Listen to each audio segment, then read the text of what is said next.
السلام علیکم۔ ڈاکٹر اسرار احمد کے مزید بیانات سننے کے لیے ہمارے چینل ایمان ریز کو سبسکرائب کریں اور بیل آئیکن کو پریس کر دیں۔ شکریہ۔ یہ انداز جو ہے بڑا ایک چیلنجنگ سا انداز ہے، اور اس کا بھی جو پس منظر ہے پہلے آپ اس کو سمجھ لیجئے۔ نفسیاتی طور پر انسان کو اپنی خطا کا احساس ہو گیا، یہ بھی احساس ہو گیا جو میرا فرض تھا میں ادا نہیں کر رہا ہوں، مجھے ادا کرنا چاہیے، لیکن اب شیطان اگلا حربہ آزماتا ہے۔ دیکھو ابھی فلاں کام پڑا ہے، ابھی فلاں کام ہے، ابھی بیٹیوں کے ہاتھ گیلے کرنے ہیں، ابھی یہ کرنا ہے، ابھی بچے تمہارے چھوٹے ہیں، ابھی تمہارے بیٹوں کی تعلیم کا مرحلہ ہے، میاں ہو جانا ٹھیک، بعد میں سارے تقاضے مطالبے پورے کر لینا، پہلے یہ ذمہ داریاں تو پوری کرو۔ یہ حقوق العباد ہے بھائی، حقوق اللہ سے بڑھ کر ہے، یہ حقوق العباد ہے، اس کے لیے لگے رہو، پوری اپنی توانائیاں قوتیں صرف کرو، مال بناؤ، پیسہ کماؤ، تاکہ یہ ساری ذمہ داریاں ادا ہوتے رہنا۔ بعد میں ٹھیک ہے ذرا فراغت حاصل ہو جا، پھر تم سب اپنے آپ کو، اپنی پوری توانائیوں کو، اپنے پورے وقت کو اللہ کے لیے لگا دینا۔ یہ ہے تاخیر اور تعویق، اس کا حربہ شیطان کا، یہ سب سے بڑا۔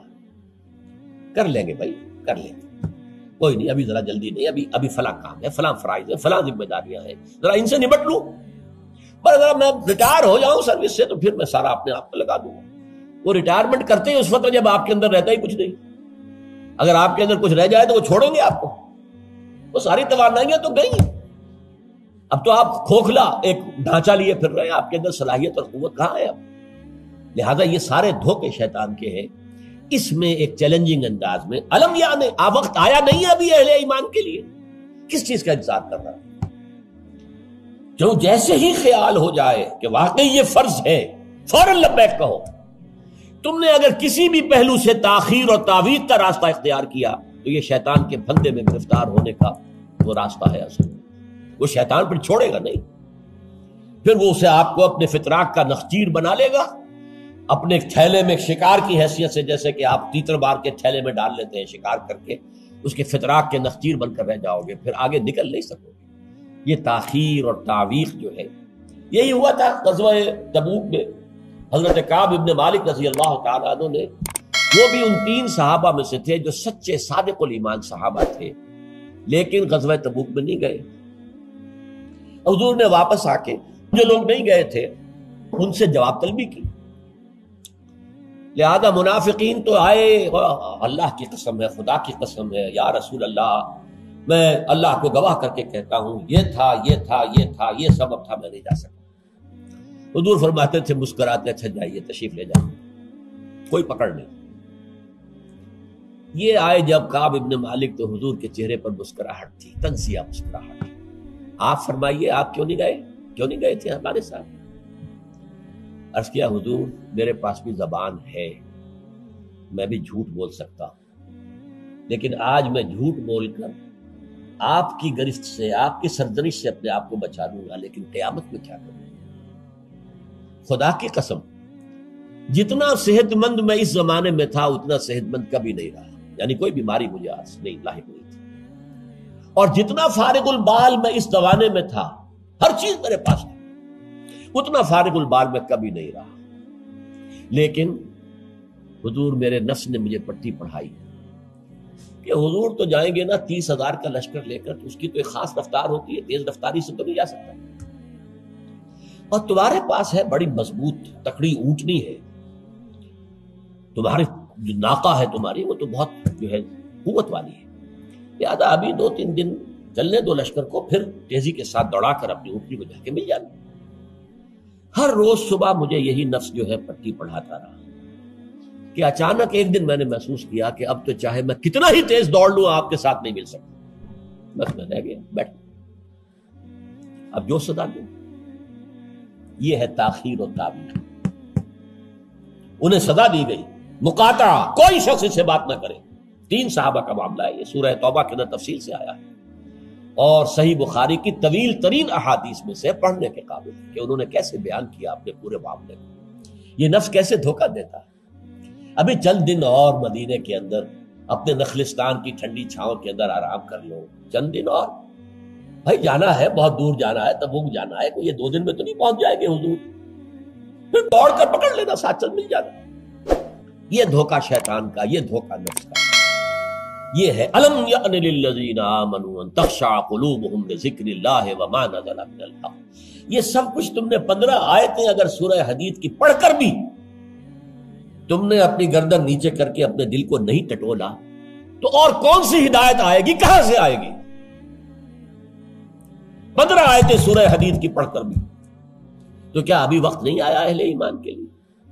کس کا انتظار ہے؟ کس چیز کا انتظار ہے؟ الم یعن للذین آمنوا ان تخشع قلوبہم لذکر اللہ وما نزل من الحق۔ کیا وقت آنے گیا اہل ایمان کے لیے کہ ان کے دل جھک جائیں اللہ کی یاد میں، اور جو کچھ حق میں سے نازل ہوا، ما نزل من الحق، یہ پورا قرآن الحق، اس میں سے جو یہ آیات نازل ہوئی ہیں یہ تم نے ابھی سن لی ہے، پڑھ لی ہے، اس کے سامنے بھی دل نہیں جھکیں گے تو کب جھکے گا؟ اس پر بھی اگر دل نہیں پگھلے تو کب پگھلیں گے؟ اس پر بھی اگر دل میں کوئی عزم اور ارادہ پیدا نہ ہوا کہ اپنی جان لگا دینی ہے، کھپا دینی ہے، ان صلاتی و نسکی و محیایا و مماتی للہ رب العالمین، اس پر بھی نہیں ہوا تو کب ہوگا؟ اور کون سی ہدایت آئے گی؟ فبأی حدیث بعدہ یؤمنون، اس قرآن کے بعد اور کون سی چیز کے یہ منتظر ہے جس پر یہ ایمان لائیں گے؟ الم یأن للذین آمنوا ان تخشع قلوبہم لذکر اللہ وما نزل من الحق۔ اور جیسا کہ میں نے تمہیدی جو میرا بیان تھا ان صورتوں کے بارے میں، اس میں عرض کیا تھا ان میں اہل کتاب سے خطاب نہیں ہے، اہل کتاب کو نشان عبرت کے طور پر پیش کیا گیا۔ دیکھو مسلمانوں، تم سے پہلے بھی ایک امت تھی، معمولی امت نہیں تھی، وہ امت جسے قرآن سند دے رہا ہے 2 دفعہ سورہ بقرہ کے اندر صرف، یا بنی اسرائیل اذکروا نعمتی التی انعمت علیکم وانی فضلتکم علی العالمین، اے بنی اسرائیل یاد کرو میرے اس احسان کو جو تم پر ہوا، میں نے تمہیں تمام جہان والوں پر فضیلت دی تھی۔ وہ قوم، وہ امت موسیٰ، اس امت کو کتنی کتابیں دی گئی، تورات انہیں دی گئی، زبور انہیں دی گئی، انجیل انہیں دی گئی، امت تو ایک ہی ہے یہ۔ حضرت مریم اسرائیلی نہیں تھی کیا؟ تو چاہے باپ حضرت عیسیٰ کا کوئی نہیں ہے لیکن وہ حضرت مریم کے بیٹے ہیں، اسرائیلی، یہ اسرائیلی نبوت ہے جو چلی آ رہی ہے، حضرت موسیٰ اور ہارون سے شروع ہوئی ہے 1400 برس قبل، اور حضرت عیسیٰ اور یحییٰ پر آ کر ختم ہوئی ہے۔ یہ سلسلہ نبوت، سینکڑوں نبی آ گئے 1400 برس میں، تو آپ اندازہ کیجئے اتنی بڑی امت، لیکن اس کا حال کیا ہوا؟ وَلَا يَكُونُوا، دیکھو نہ ہو جائیں یہ اہل ایمان بھی كَالَّذِينَ أُوتُوا الْكِتَابَ مِن قَبْلُ، ان لوگوں کے مانند جن کو کہ کتاب دی گئی تھی ان سے پہلے، فَطَالَ عَلَيْهِمُ الْأَمَدُ، تو جب ان پر ایک طویل مدت گزر گئی، فَقَسَتْ قُلُوبُهُمْ، تو ان کے دل سخت ہو گئے۔ اس کا نقشہ کھینچا گیا سورہ بقرہ میں، ثُمَّ قَسَتْ قُلُوبُكُمْ فَهِيَ كَالْحِجَارَةِ أَوْ أَشَدُّ قَسْوَةً، دیکھو اے بنی اسرائیل، اے یہودیوں، اس کے بعد تمہارے دل سخت ہوتے چلے گئے، بدکاری سے، غلط کاری سے، دنیا پرستی سے، شہوت رانی سے، زر پرستی سے دل سخت ہوتے چلے جاتے ہیں۔ حضور نے فرمایا جب انسان ایک گناہ کرتا ہے دل کے اوپر ایک داغ پڑتا ہے، اگر توبہ کرے گا تو صاف ہو جائے گا، توبہ نہیں کرے گا پھر گناہ کرے گا، پھر داغ پڑے گا، پھر پڑے گا، پھر داغ پڑے گا، پھر یہاں تک کہ پورا دل سیاہ ہو جاتا ہے۔ اور حضور نے اپنی مٹھی بند کر کے کہا ایسے ہو جاتا ہے، اب اس میں کوئی ہدایت داخل نہیں ہو سکتی، بند ہو گئی۔ اور جب یہ تھیلی بند ہوئی پھر اللہ کی مہر لگ گئی، ختم اللہ علی قلوبہم وعلی سمعہم طبع اللہ علی قلوبہم، اللہ نے مہر لگا دی ان کے دلوں کے اوپر۔ یہ مرحلہ آتا ہے کہ جب کہ فرمایا اب تمہارے دل پتھروں کے مانند، بلکہ او اشد قسوہ، پتھروں سے بھی زیادہ۔ فإن من الحجارة لما يتفجر منه الانہار، پتھر تو ایسے بھی ہوتے ہیں جن میں سے چشمے پھوٹ بہتے ہیں۔ وإن منها لما يشقق فيخرج منه الماء، چٹانوں میں ایسی بھی ہوتی ہیں شق ہو جاتی ہیں ان میں سے پانی نکل آتا ہے۔ وإن منها لما يهبط من خشية الله، چٹانیں ایسی بھی ہوتی ہیں اللہ کے خوف سے گر پڑتی ہیں۔ وما اللہ بغافل عما تعملون، تمہارے دل ان سے بھی سخت ہو چکے ہیں اور اللہ بے خبر نہیں ہے اس سے کہ جو تم کر رہے ہیں۔ آج اس امت پر بھی تو 1400 برس گزر گئے، کتنا عرصہ گزرا ہے، اور آج وہی خواہشات ہیں، ہم تو امت محمد میں ہیں صلی اللہ علیہ وسلم، وہ تو شافع محشر ہے، وہ تو ہر امتی کو بخشوا لیں گے، تب جا کر راضی ہوں گے، اللہ راضی کرے گا انہیں، وہ راضی اسی وقت ہوں گے جب ہر امتی کو بخشوا لیں گے۔ سیاں بے کوتوال، اب ڈر کاہے کا؟ جب ہمارے سیاں ہمارے شوہر کہہ لے کوتوال بن گئے تو مجھے کس کا ڈر ہے؟ کوتوال ہی کا ڈر ہوتا ہے نا کہ وہ پکڑے گا، سیاں بے کوتوال، اب ڈر کاہے کا؟ یہ ہے وہ چیز، امانی، دل کا امانی ہو، سیغفر لنا، ہمیں تو بخش دیا جائے گا، ہماری تو شفاعت ہو جائے گی۔ بھائی کچھ بھی ہیں، ہم کلمہ گو تو ہیں، کچھ بھی ہیں، محمد کے نام لیوا تو ہیں صلی اللہ علیہ وسلم، لیکن یہ قرآن مجید میں یہی ان کا قول نقل کیا گیا تھا۔ یہود نے کہا تھا نحن ابناء اللہ واحباہ، ہم تو اللہ کے بیٹوں کے مانند ہیں، اس کے بڑے چہیتے ہیں۔ تو اللہ نے کیا جواب دیا؟ فلما يعذبكم بذنوبكم، پھر اللہ تمہیں سزائیں کیوں دیتا رہا ہے؟ یہ نبوکدنضر کے ہاتھوں تمہیں کیوں پٹوایا؟ ہیکل سلیمانی کیوں برباد کروایا؟ یہ تم 100 برس تک اسیری میں رہے، بیبیلونیا میں، بابل میں، عراق میں، کیوں؟ تمہارا دوسرا جو تھا ہیکل بنایا تم نے، وہ بھی سن 70 میں گروا دیا ٹائٹس کے ہاتھوں۔ 1,33,000 ایک دن میں قتل کیے اس نے، ٹائٹس نے 1,33,000 یہودی یروشلم کے اندر ایک دن میں قتل کیے، اندازہ کیے۔ پچھلی صدی میں 60 لاکھ یہودی جرمنوں نے ختم کیے، 6 ملین، اور ان کو اب بھی یہی کر رہا ہے، we are the chosen people of the Lord, ہم تو اللہ کے پسندیدہ بندے ہیں۔ یہی حال اس امت کا ہے۔ ہسپانیہ سے ایسے نکالے گئے کہ ایک بچہ تک نہیں بچا، تاتاریوں کے ہاتھوں کروڑ قتل ہوئے۔ یہ سب کچھ تمہارے ساتھ ہوا کہ نہیں؟ کروسیڈرز کے ہاتھوں تمہاری پٹائی کم ہوئی تھی؟ 88 برس تک بیت المقدس عیسائیوں کے قبضے میں رہا تھا کہ نہیں؟ تو غور کیجئے، دلوں کو نرم کیجئے، اور دلوں کو نرم کرنے کا ذریعہ بھی قرآن ہے۔ یا ایھا الناس قد جاءتکم موعظۃ من ربکم، موعظہ، واعظ کہتے ہیں اس کو جو دل کو نرم کرے، اس میں رقت پیدا کرے۔ رقیق کہتے ہیں پتلی شے کو، رقیق مادہ، رقیق مادہ، دل سخت ہو جائے، اسے نرم کرنے کی ضرورت ہے۔ اس کے لیے واعظ بھی سب سے بڑا قرآن۔ الم یان للذین آمنوا ان تخشع قلوبهم لذکر اللہ وما نزل من الحق ولا يكونوا كالذین اوتوا الکتاب من قبل، تمہارے سامنے موجود ہے۔ فطال علیہم الامد، پھر ان پر ایک مدت جب گزر گئی، فقست قلوبهم، تو ان کے دل سخت ہو گئے۔ البتہ یہاں ایک واقعہ میں اور عرض کر دوں، ایک دل کی سختی وہ تھی جو یہودیوں کی ہو گئی تھی، یا ہم میں سے بھی بہت سو کی ہو چکی ہے، لیکن ایک اور دل کی سختی بھی ہوتی ہے، وہ اپنے احساس کی شدت کی بنا پر۔ یہ معاملہ حضرت ابوبکر کے ساتھ پیش آیا رضی اللہ تعالی۔ ان کے عہد خلافت میں ایک وفد آیا باہر سے، انہیں جب قرآن کی آیات سنائی گئی تو ان کی آنکھوں سے آنسو بہہ نکلے۔ حضرت ابوبکر نے فرمایا ھٰکذا کُنّا حتیٰ قست القلوب، ایسے ہی ہم بھی ہوتے تھے، قرآن سنتے ہی، قرآن پڑھتے ہوئے ہمارے آنکھوں سے آنسو جاری ہو جایا کرتے، یہاں تک کہ ہمارے دل سخت ہو گئے۔ معاذ اللہ، معاذ اللہ، یہ شدت احساس ہے۔ یقیناً یہ ہوتا ہے جب آدمی عادی ہو جاتا ہے تو وہ کیفیت نہیں رہتی۔ میں نے اللہ کے فضل و کرم سے 6 حج کیے، لیکن جو کیفیت پہلے حج کی تھی وہ پھر کبھی نصیب نہیں ہوئی۔ ویسے بھی یہ تھا کہ اس وقت تک ابھی اتنا ہجوم نہیں تھا، سن 62، اب آج سمجھیے 42 برس گزر چکے، تو اس وقت کا اور تھا معاملہ۔ اب جو ہے وہ ہجوم جو ہے وہ اس میں کبھی انسان کو وہ اپنے اندر جھانکنے کا، کہیں تنہائی میں بیٹھ کر یاد کرنے کا موقع نہیں ملتا، لیکن وہ تھا۔ لیکن ویسے بھی بات یہ ہے کہ ایک آدمی، اب جو لوگ وہاں رہتے ہیں، مکے میں رہنے والے، ان میں سے اکثر کو ہم دیکھتے ہیں وہ خانہ کعبہ کا، اس اصل چوکور گھر کا بھی کوئی ادب نہیں کرتے، وہ تو ہر وقت ان کی نگاہوں کے سامنے عادی ہو گئے۔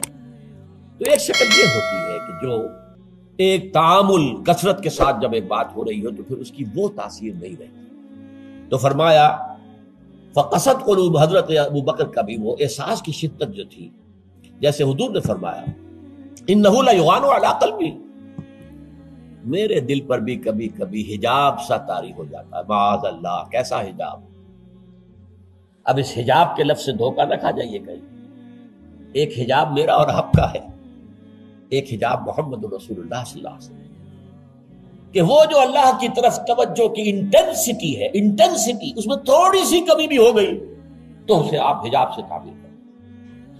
ہمیں تو وہ کیفیت ہی میسر نہیں ہو سکتی، لیکن اس انٹینسٹی کے اندر، یہ لفظ انٹینسٹی انگریزی کا بار بار بول رہا ہوں، اس کی شدت، لیکن شدت کے لفظ کے اندر جو ہے وہ اتنا مفہوم نہیں آتا جتنا انٹینسٹی کے لفظ میں۔ وہ انٹینسٹی جو ہے اس میں ذرا سی کمی ہوئی، حضور پریشان ہو گئے۔ وَإِنَّهُ لَيُغَانُ عَلَىٰ قَلْبِي وَإِنِّي لَأَسْتَغْفِرُ اللَّهَ 70 مرة فِي كُلِّ يَوْمٍ، اور ہر روز میں 70 مرتبہ استغفار کرتا ہوں اللہ کے نام۔ تو کیا آپ گناہ کرتے تھے؟ معاذ اللہ۔ یہ ذرا سی اس توجہ کی شدت میں، انٹینسٹی میں ذرا سی کمی ہوئی، اسے بھی آپ حجاب سے تعبیر کرتے۔ تو یہی ہے مفہوم حضرت ابو بکر کے اس قول کا۔ لیکن ایک ہے قساوت قلبی، معصیت کی وجہ سے، دنیا پرستی کی وجہ سے، نفس پرستی کی وجہ سے، زر پرستی کی وجہ سے، شہرت پرستی کی وجہ سے، اقتدار پرستی کی وجہ سے، یہ پرستشیں جو ہے یہ جو دل کو سخت کرتی ہیں تو وہ پتھر اور چٹان سے زیادہ سخت ہو جاتا ہے۔ ثم قست قلوبکم فہی کالحجارۃ او اشد قسوۃ وان من الحجارۃ لما يتفجر منه الانہار وان منها لما يشقق فيخرج منه الماء وان منها لما يهبط من خشیۃ اللہ وما اللہ غافل عما تعملون وَكَثِيرٌ مِّنْهُمْ فَاسِقُونَ، اب ان میں سے اکثریت جو ہے وہ فاسقوں اور فاجروں پر مشتمل ہے۔ کیا یہی کیفیت آج کی مسلمان امت کی نہیں ہے؟ کیا عظیم اکثریت فساق و فجار پر مشتمل نہیں ہے؟ کیا عظیم اکثریت حرام خور نہیں ہے؟ کیا عظیم اکثریت جھوٹی نہیں ہے؟ نفاق کی تینوں علامتیں، اذا حدث کذب واذا وعد اخلف واذا اؤتمن خان، حضور نے فرمایا منافق کی 3 نشانیاں ہیں، جب بولے جھوٹ بولے، وعدہ کرے خلاف ورزی کرے، امین بنایا جائے، امانت رکھوائی جائے، خیانت کرے۔ یہ الفاظ ہیں بخاری شریف کے بھی اور مسلم شریف کے بھی، اور مسلم شریف میں اضافی الفاظ ہیں وَلَوْ صَامَ وَصَلَّى وَزَعَمَ أَنَّهُ مُسْلِمٌ، خواہ ایسا شخص روزہ رکھتا ہو، نماز پڑھتا ہو، اپنے آپ کو مسلمان سمجھتا ہو لیکن منافق ہے۔ یہی جو میں نے شروع میں آج بات کہی تھی، ایک نفاق ہے شعوری، ایک غیر شعوری۔ وہ منافق سمجھتے تھے ہم عقل مند ہیں، یہ بے وقوف ہے۔ وَإِذَا قِيلَ لَهُمْ آمِنُوا كَمَا آمَنَ النَّاسُ قَالُوا أَنُؤْمِنُ كَمَا آمَنَ السُّفَهَاءُ، جب ان سے کہا جاتا بھلے لوگوں جیسے اور لوگ ایمان لائے ویسے ایمان لاؤ، جیسے وہ اللہ کی پکار پر لبیک کہنے کو ہر وقت تیار رہتے ہیں، کہتے ہیں ہم ان بے وقوفوں کی طرح ایمان لائیں، یہ تو پاگل ہیں، بے وقوف ہیں، فینیٹکس ہیں، فنڈامنٹلسٹ ہیں، ایکسٹریمسٹ ہیں۔ ہم تو ماڈریٹ اور بڑا روشن خیال اسلام جو ہے اس کے قائل ہیں۔ جب ان سے کہتا تھا فساد مت مچاؤ، کہتے تھے ہم تو مسلح ہیں بھائی، ہم تو چاہتے ہیں صلح۔ یہ محمد ہے صلی اللہ علیہ وسلم جنہوں نے اب یہ جنگ کا بازار گرم کر دیا، کیا ضرورت تھی؟ مکے میں 13 برس تبلیغ کرتے رہے، کوئی ہاتھ نہیں اٹھایا، یہی پروسیس جاری رہتا، خامخواہ یہ جنگ کا سلسلہ شروع کر دیا، کیا فائدہ؟ یہ بھی کہا جا سکتا ہے جس دشمن کو گڑ دے کر مارا جا سکتا ہے اسے زہر کا کو دینا ہے بھائی، تمہاری تعلیم اتنی اعلیٰ ہے، اتنی عمدہ ہے، فطرت کے مطابق ہے، پھیلاؤ۔ لیکن محمد کی سنت کچھ اور ہے، اسوہ محمدی کچھ اور ہے صلی اللہ علیہ وسلم۔ اس کے لیے منہج انقلاب نبوی میری کتاب کا مطالعہ کیا، تب پتہ چلے گا انقلاب کسے کہتے ہیں، اور یہ رسول انقلاب تھے صلی اللہ علیہ وسلم۔ بہرحال کثیر منہم فاسقون، جو بات کہی گئی ان اہل کتاب کے لیے اس وقت، آج وہ ہم پر راست آ رہی ہے۔ اللہ تعالی ہمیں اس سے نکلنے، توبہ کرنے، اللہ کی جناب میں سر جھکانے، اللہ کی کتاب کے سامنے سر جھکانے کی اللہ تعالی ہمیں توفیق عطا فرمائے۔ السلام علیکم۔ ڈاکٹر اسرار احمد کے مزید بیانات سننے کے لیے ہمارے چینل ایمان ریز کو سبسکرائب کریں اور بیل آئیکن کو پریس کر دیں۔ شکریہ۔